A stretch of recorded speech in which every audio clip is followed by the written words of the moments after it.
नमस्कार मित्र, इस बार का बिहार विधानसभा चुनाव 2025 बीजेपी के लिए किसी अग्नि परीक्षा से कम नहीं रहेगा, क्योंकि बीजेपी के लिए इतनी मुसीबतें खड़ी हैं जिससे कि उसको पार पाना बहुत मुश्किल दिख रहा है। बीजेपी ऐसी कौन सी रणनीति अपनाएगी जिससे कि वह जीत जाएगी और खुद का मुख्यमंत्री भी बना लेगी। इसके लिए सबसे बड़ी जो मुसीबत है वह है एंटी इनकम्बेंसी, बेरोजगारी, पलायन। ये तो सेकेंडरी नंबर पे आते हैं, लेकिन सबसे बड़े नंबर पे जो आता है वह है तेजस्वी यादव के मुस्लिम यादव समीकरण को कैसे ध्वस्त किया जाए और प्रशांत किशोर ने जो भ्रष्टाचार पे बिगुल बजाया है इसको कैसे चुप कराया जाए।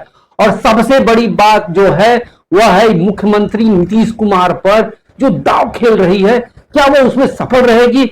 अगर आप बीजेपी के कट्टर समर्थक हैं तो कृपया मेरे विश्लेषण को देखिए और कमेंट बॉक्स में लिखकर बताइए कि मैंने कितना सटीक विश्लेषण किया है इस विषय पर। तो आपका स्वागत है मेरे वीडियो। बिहार विधानसभा चुनाव 2025 की उल्टी गिनती शुरू हो चुकी है। नवंबर में होने वाले इस चुनाव में सत्ताधारी राष्ट्रीय जनतांत्रिक गठबंधन एनडीए, जिसमें कि बीजेपी और जनता दल मुख्य साझेदार हैं, के सामने सबसे बड़ी जो चुनौती है सत्ता विरोधी लहर यानी एंटी इनकम्बेंसी को तोड़ना। पिछले 20 साल से नीतीश कुमार की अगुवाई में चल रही सरकार और बीजेपी की साझेदारी के बावजूद बेरोजगारी, पलायन और नीतीश कुमार के बार बार गठबंधन बदलने से वोटरों में नाराजगी साफ दिख रही है। बीजेपी का दावा है कि वह केंद्र की योजनाओं, उम्मीदवारों में बदलाव और विपक्ष पर तीखे हमलों से इस लहर को वह कमजोर कर देगा। लेकिन क्या नरेंद्र मोदी और अमित शाह का यह चुनावी फार्मूला बिहार की जटिल राजनीति में काम करेगा या यह नई चुनौती खड़ी करेगा? आखिर ये चुनावी फार्मूला है क्या? आइए इस न्यूज की स्टोरी में गहराई से समझते हैं। बिहार में सत्ता विरोधी लहर कोई नई बात नहीं है। 2005 में नीतीश कुमार की अगुवाई में एनडीए ने कई बार इस लहर को पार किया है, लेकिन 2025 का चुनाव अलग है। नीतीश की छवि इनको बार बार गठबंधन बदलने, 2013 में बीजेपी से अलग हुए, 2017 में फिर वापसी हुई, 2022 में महागठबंधन में गए और फिर 2024 में एनडीए में वापसी करके इसको बहुत बड़ा धक्का पहुंचा है अपनी इमेज को। इसीलिए इनको बदलू चाचा कहा जाता है। क्या इनका यह स्वभाव बीजेपी के लिए बड़ी मुसीबत खड़ी करेगा? इस चुनाव में देखना गजब की बात रहेगी। सर्वेक्षणों के मुताबिक उनकी लोकप्रियता तेजस्वी यादव और प्रशांत किशोर जैसे नए चेहरों से नीचे जा रही है, क्योंकि आए दिन वह उलझुल हरकतें करते रहते हैं और उम्र का भी असर उन पर दिख रहा है।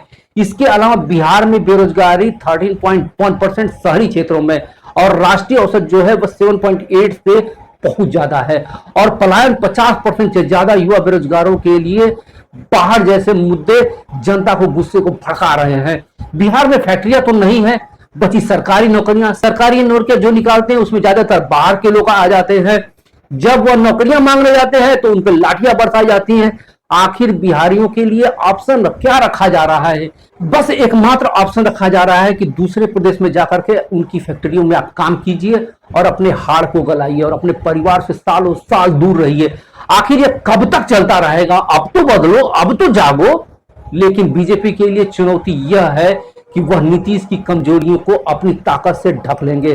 पार्टी ने इसके लिए रणनीति बनाई है, जिसमें केंद्र सरकार की योजनाओं का प्रचार, नए उम्मीदवार और विपक्ष पर हमले शामिल है। क्या यह रणनीति काम करेगी? आखिर उनकी रणनीति है क्या? लेकिन सबसे बड़ा सवाल यह है कि क्या यह रणनीति 243 सीटों वाली विधानसभा में 122 के जादुई आंकड़े तक पहुंच पाएगी? सत्ता विरोधी लहर को तोड़ने के लिए ब्लूप्रिंट बीजेपी ने सत्ता विरोधी लहर को कम करने के लिए कई रणनीतियां अपनाई हैं। इसमें जो प्रमुख है वह है उम्मीदवारों में सबसे बड़ा फेरबदलाव। बीजेपी ने अपने 80 मौजूदा विधायकों में से कई को टिकट न देने का फैसला किया है। यह रणनीति गुजरात 2022, छत्तीसगढ़ 2019 में सफल रही, जहां पुराने चेहरों को हटाकर नए उम्मीदवार लाए गए। बिहार में भी पार्टी 30 से 40% विधायकों को बदलने की योजना बना रही है। इनका मकसद स्थानीय स्तर पर नाराजगी को कम करना है, क्योंकि यह लोग जिस भी गांव में जाते हैं गालियां खाकर आते हैं, क्योंकि कोई काम तो किया नहीं होता है और काम किया होता तो मान सम्मान होता है। हालांकि यह बहुत ही जोखिम भरा है। अगर पुराने नेताओं को टिकट नहीं मिलता है तो वो बागी हो सकते हैं, कि जैसा कि कर्नाटक में 2023 में देखा गया है, जहां बागियों ने बीजेपी का वोट काटा। लेकिन एक बात आप लोग जान जाइए कि उल्टा तो उल्टा होती है, दरबार बदलने से क्या होगा? जहां विधायक बिकता है सरकार बदलने से क्या होगा? जेडीयू के साथ में सीट बंटवारे में बीजेपी लचीलापन दिखा रही है। बीजेपी 120 से 130 सीटों पर लड़ेगी, जबकि जेडीयू को 90 से 100 सीटों पर, ये छोटे सहयोगी जैसे एलजेपी और हम को बाकी सीटें दी जाएगी, ऐसा अनुमान किया जाता है। लेकिन सीटों के बंटवारे में तनाव की खबरें आ रही हैं, क्योंकि जेडीयू नीतीश को सीएम का चेहरा बनाए रखना चाहती है, जबकि बीजेपी अपने दम पे बहुमत चाहती है। क्या बीजेपी अपना मुख्यमंत्री चेहरा ला पाएगी, अपना खुद का मुख्यमंत्री बना पाएगी? कमेंट बॉक्स में लिखकर जरूर बताइएगा। इसके बाद आते हैं केंद्र की योजनाओं का जो सहारा बीजेपी लेगी। बीजेपी की सबसे बड़ी ताकत केंद्र की नरेंद्र मोदी सरकार है। पार्टी मुख्यमंत्री महिला रोजगार योजना, 75 लाख महिलाओं को 10,000 रुपए मासिक, आयुष्मान भारत, पीएम आवास योजना और उज्ज्वला योजना जैसी स्कीम को प्रचार केंद्र बना रही है। और यह कैसे काम किया जाएगा, इसके लिए बीजेपी का पन्ना प्रमुख नेटवर्क, हर बूथ पे 60 वोटरों पे एक कार्यकर्ता होता है जो लाभार्थियों तक पहुंचाएगा। हाल में ही पीएम मोदी ने 1.6 लाख करोड़ रुपए की परियोजनाओं का उद्घाटन किया, जिससे कि बिहार को 800 करोड़ की सौगात मिली। यह लाभार्थी वोट बैंक लगभग 3 करोड़ परिवार जो हैं उनको जोड़ने की रणनीति बनाई जा रही है, जिससे कि बीजेपी ने 2019 और 2022 में इसका इस्तेमाल कर चुकी है।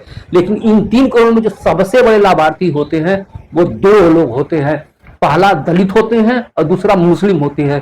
तो क्या यह दोनों बीजेपी को वोट देंगे? और प्रशांत किशोर ने जिस प्रकार से अपनी योजनाओं को रख रहे हैं, तो क्या बीजेपी उस पर सफल हो पाएगी? और तेजस्वी यादव भी फ्री बीज की जो घोषणाएं हैं उसको लेकर आ रहे हैं, वो तो रोजगार की बाढ़ दखलाने वाले हैं। आपके मन में क्या चल रहा है, कमेंट बॉक्स में जरूर लिखिएगा। इसके बाद का जो कारण है वह है विपक्ष पर जंगल राज और घुसपैठ का हमला। बीजेपी और जेडीयू मिलकर राष्ट्रीय जनता दल और महागठबंधन को 1990 की दशक के जंगल राज की याद दिला रहे हैं। इस दौर में बिहार में अपराध और भ्रष्टाचार चरम पर था। पीएम मोदी ने हाल की रैलियों में आरोप लगाया कि विपक्ष अवैध घुसपैठियों को शरण दे रहा है, जिससे स्थानीय वोटरों को डर पैदा हो गया है। यह रणनीति खासतौर पर सीमावर्ती क्षेत्रों जैसे किशनगंज और अररिया में खास असर इसका दिख रहा है।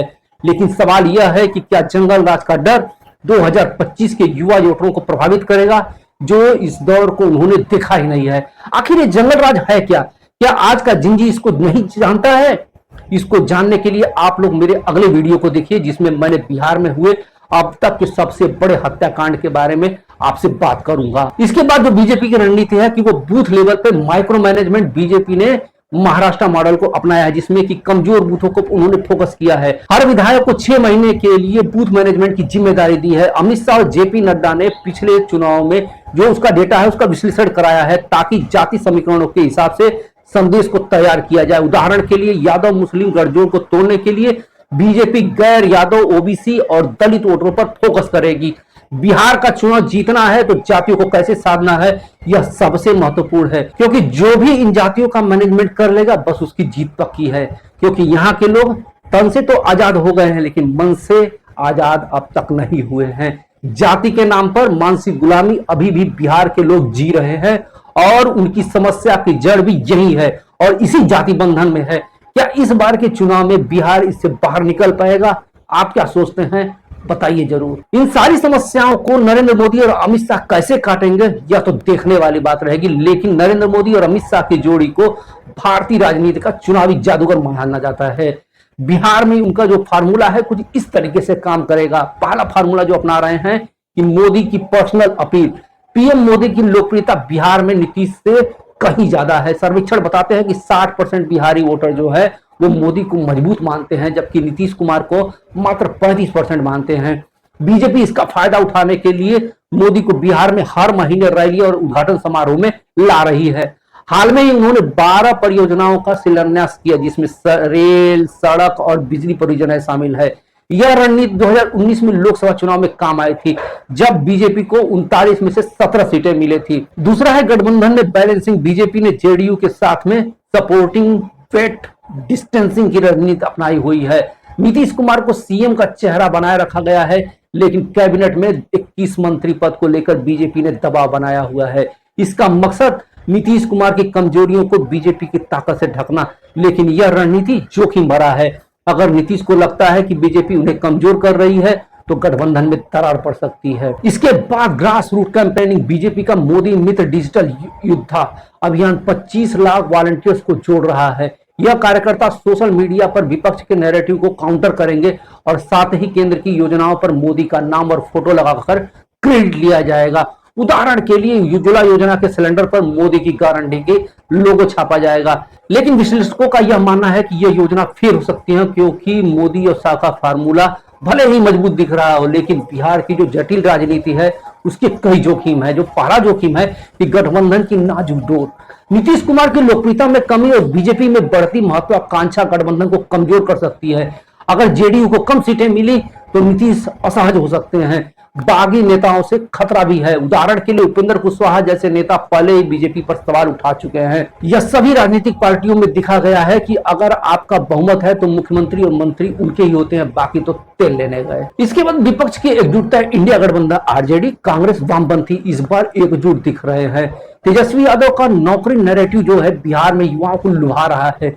2020 में आरजेडी ने 75 सीटें जीती थी और इस बार वे और आक्रामक है और साथ ही प्रशांत किशोर की जन स्वराज पार्टी नए विकल्प के रूप में उभर रही है, जो एनडीए और महागठबंधन दोनों का वोट खा सकती है।